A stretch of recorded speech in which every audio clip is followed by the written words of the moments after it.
the home of beach soccer. A section of religious leaders have called on politicians to prioritize peace and refrain from dividing communities for political gain.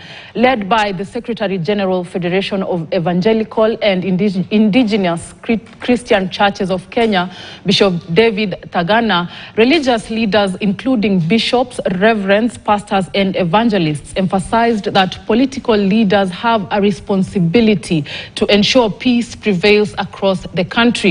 The clerics urged politicians to use the Christmas season as an opportunity to preach unity and harmony. They condemned the use of tribalism throughout the year to divide Kenyans and challenged leaders to abandon divisive tactics and focus on fostering tranquility for the nation's progress. We would wish that this month that the Kenyans are given an opportunity to hear the message of peace, to enjoy calm and tranquility during this Christmas season instead of hearing about chaos and conflict.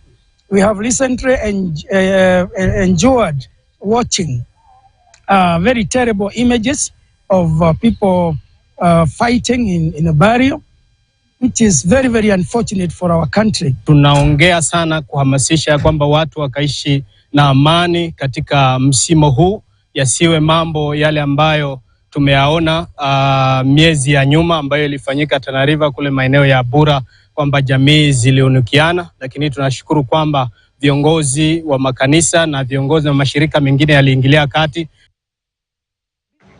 Business owners in further area of Embakasi East are living in fear